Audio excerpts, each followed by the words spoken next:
I love printing. I love printing. I love it. I love printing.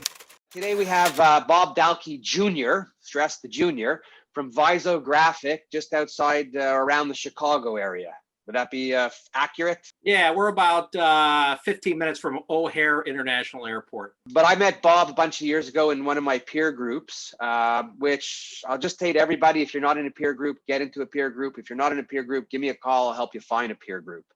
But it was there that I met Bob and we discussed everything that we were doing and all that other stuff. And I thought Bob had a great company and that I wanted to speak to him and that I wanted you to hear what he had to say. So before we get into our conversation, Bob Jr., why don't you just give us a little snapshot about what VISOgraphic's all about? We're pretty much, a general commercial shop. We've been in business since 1946. My family has owned it since 1979. Product mix is 65% litho, 35% digital. About a third of our work we do is out of state. We do a lot of direct mail. We're getting more and more into packaging. We have a lot of online storefronts, markets. We do travel and leisure, pharma, nonprofits. We do a lot of automotive. So pretty much everything's in-house except for we outsource wide format and some die cutting. Everything else, we do a lot of data. We're doing a lot more fulfillment now. But I would say a pretty good, just general commercial shop. We're outside of Chicago, like you said, 40,000 square feet and about 50 employees in a 3-shift operation. Cool. Now might be a good time for you to perhaps find a large format company or some trade shop die cutting guy who wants to be tucked into your shop. It's interesting, right? Looking at the market in Chicago, there's so many die cutters, so many wide format places that we've typically outsourced that stuff. I mean, die cutters, I probably have 3 of them within a golf swing of me. So, what we've done at Viso is focus on our core competencies, which is really litho, digital, storefronts, and being a solution provider for our clients. This year was unlike any other, that's for sure. And I think we got another 3 to 4 to 5 months of pain. No, I think so, yeah. Really? I think you're alone in that one. I don't see a problem out there. Yeah. Well, I'll tell you, so last year, Warren, 2019 was our best year ever. And if we dial it back to December 31st, 2019, I was on the phone with our press vendor, negotiating to buy a new press. And it was one of those things, we need to sign the contract on December 31st.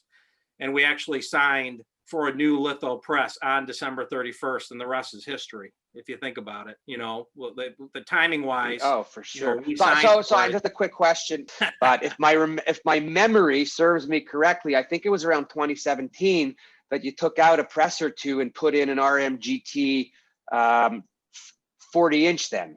Yeah, exactly. We had 3 40-inch presses, and this is a great point that you said regarding peer groups.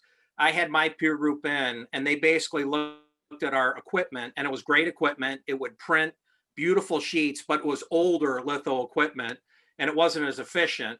And my peer group basically said, you need to upgrade. And we really did a long, hard look at all the different press manufacturers. They're all very, very good. And we were a very early adopter of LED UV in the United States. And I remember talking with you about it. You should go to my brother.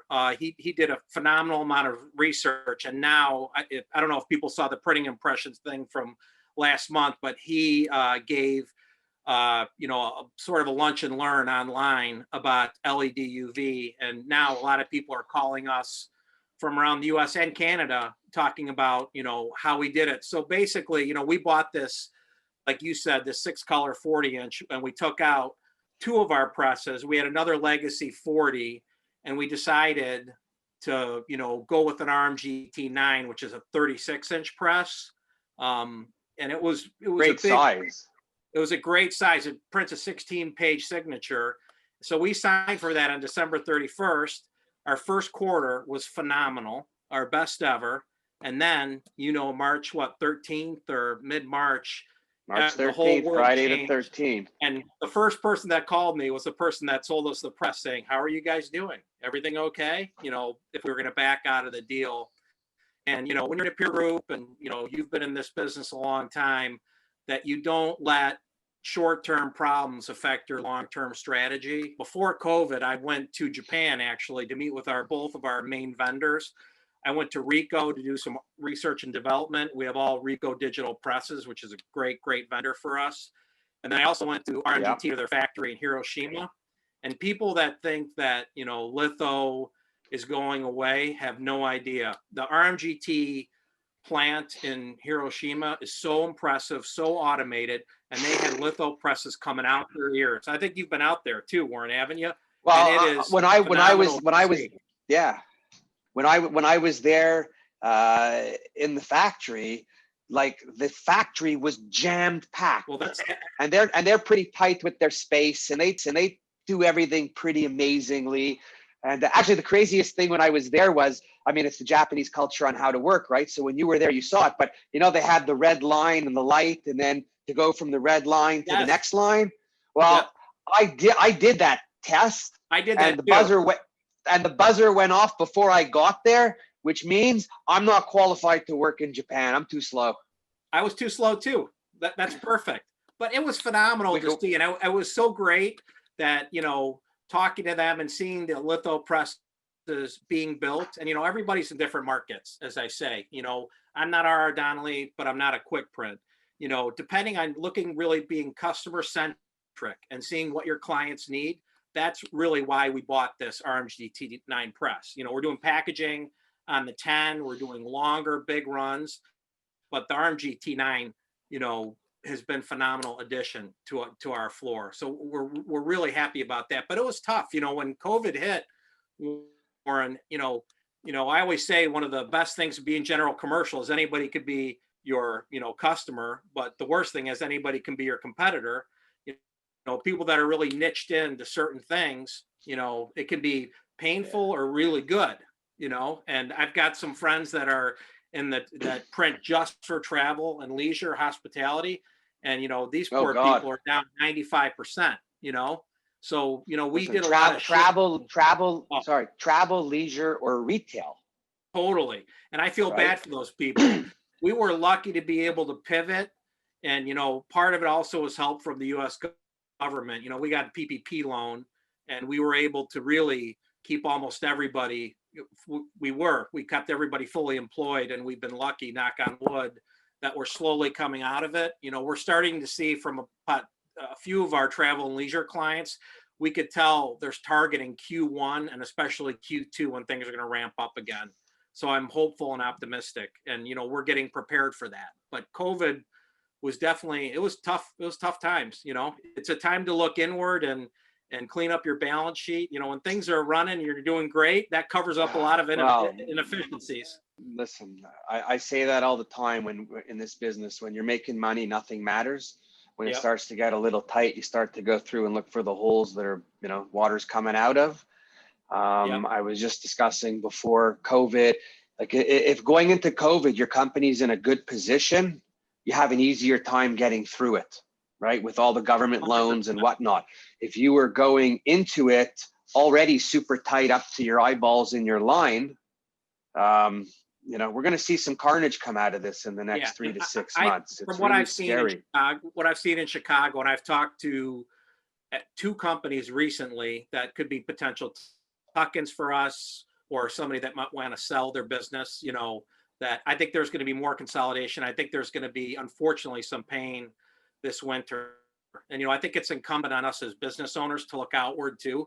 We can't just think about me. You know, we have to think about our vendors, especially obviously our customers, but our employees as well. And I think we have a responsibility to really, you know, I don't want to say make the world a better place, but you have to help people out. You know, my restaurant group client, you know, we were printing, you know, free takeout menus, and we did everything we could to take care of our salespeople that had no sales, our, you know, employees. And, you know, one of the things that really helped us was our storefronts with our litho and digital customers, because, you know, when you're up their order entry stream, you make it easy for them to do business with you, and you end up getting other work, and you're really a service provider. You know, that helped us a lot through the really tough times. And I agree with you. I think it's going to be, this winter could be challenging, but I'm hopeful that next year is going to be a really good year.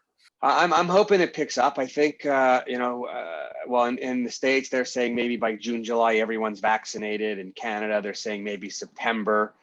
I guess it'll all depend on who gets started first, like with whatever the frontline workers and how fast they go. And then it'll be interesting to see what businesses come back, because even with the vaccine, I think there's going to be a lot of people just hunkering down still for a little while. I think that's a really good point, Warren, that, from what I've seen, at least in my space, in my universe, a lot of things, there's so much more work at home now. And I think that's going to be the new norm. I mean, in our office and pre-press, we've consciously segregated certain people. So we have a lot of people working from home. Sales reps really can't go out to their customers. There's a lot of Zoom, there's a lot of Microsoft Teams. It's a new world out there. Things have gotten more casual. But, the bottom line, if you step back, it's satisfying customer needs, investing in the right capital equipment, and not overextending your balance sheet. If you can be focused on that, having, really modern, great equipment, doing different, unique things, that, you can get through the tough times. But it's not easy right now. And correct. More importantly, with the people, I think people want to make sure they have all the right people in their place now. COVID's bad enough, but I think you can use COVID as a good thing to eliminate all the people. And I know it's not about getting rid of people just like that, because I don't believe that. But, in my experience, and I could say it now because I don't have any people, but I had a lot of people for a long time that never should have been there. Yeah, well, I mean, right? I think when times get tough, I always tell people, you've got 50 or 100 people at your plant, all of them are valuable and great, but you have that segment of employees that I call that are on the team, that they'll come in Sunday morning, they'll be, they always say yes, no matter what. And it's my job as an owner to do it. The best example I'll give you is we had people that lived all over the place. The people that lived within 15 minutes of work on a snowstorm never made it in. The people that lived an hour and 10 minutes away were always there on time. But I think today with people, you need the right people, because you need the people that could comprehend what's going on, work with other people. There's no place for standalones anymore. When COVID hit bad, when it was really April and May, and we didn't have a ton of work, you're spot on. What we did was cross-train people. One of the things that we sort of did that, once we put the press in later in the summer, if we weren't that busy, we were actually taking stuff off our digital and putting it on litho, because we didn't want to pay for clicks. And I'll say the other, really big thing that has helped us over the last 3-4 years was really going into LED UV hard, because we're printing a lot of synthetics, plastics. We're getting into the card business, gift card business a little bit now. And it just has opened up new markets for us. And you talk about shop cleanliness. One, there's really no spray powder anymore with LED UV. And the other thing, it really has eliminated our bindery issues. So, we're printing things on full coverage on uncoated stock that we can get to our cutter and fold. And we don't have those issues anymore where things are marking, where things are offsetting. It completely disappeared 3 years ago. And, there's always a place for conventional UV for certain packaging. So if you're general commercial, you should really look into LED UV. And oh my God, you can call me. I'll talk, we can talk to my brother. Listen, he's really one that should get credit. I had put in first conventional UV in 2008. It was a 142 kBA full packaging, decked out for plastic and up to 48 point and all of that. And there was 4 interdeck dryers. We were able to go up to 48 point, down to 50-pound paper 2-side. But the machine was amazing with the UV. The LED is just way off the charts. But you said going into bindery and finishing, and it made me chuckle, because I remember back when aqueous coating came out and all the manufacturers had the aqueous coating, and then all of a sudden everybody's running around town saying, we have aqueous coating. There's no delay when we flip the job. There's no delay going into bindery. And I'm laughing, because if you did aqueous on a silk paper, you still had to sit for 3 days to let it dry. If you did something on 100%. A blue, you're never folding it. And you know what? Right?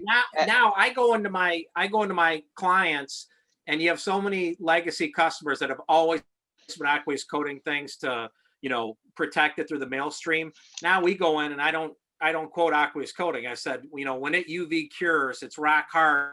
It goes through the mail stream. Great. So I have a better price point for my clients, and for people out there with older presses, you could, there's a bunch of lamp manufacturers, but you can retrofit a press with an LED UV lamp and start running LED UV. So that's what you can do, or you buy a new press with LED UV. So anything in the short term that you plan to do, or just continue on with the same thing you're doing for now? No, I mean, we're focusing. I'd say the one thing we're doing now is we're making a conscientious move into packaging more and more. We've got some relationships with some packaging clients out there that really love our press and what it can do from an LED UV and coating perspective. Last year, my brother did a book that won a GLGA award. That's the one that I held up that has a bunch of different LED UV coatings. We did this book for our salespeople and some of our clients. It really shows what you could do really with one lamp. We have 2 lamps now on our 10 press, 1 on our 9, but even with 1 lamp, you can do a lot. So really, focusing on packaging, direct mail, and really building our online storefronts. If I could do anything to make the interaction with our customers easier, then I'm doing my job right. So thank you for coming on and speaking with me. My pleasure. I think this week I think I'm up to 20 listeners. I'm inching up every week by 1 or 2. Hopefully I don't lose 1 or 2 because I can't afford to. Really appreciate the openness and speaking. I want to wish you all the best health and happiness and happy holidays and New Year's, and may all your staff and everyone prosper around you. And the pressure is now on you to get up here in the spring so we can go fishing. Deal. I'll see you on the lake. And everybody out there, happy holidays. Hang in there. So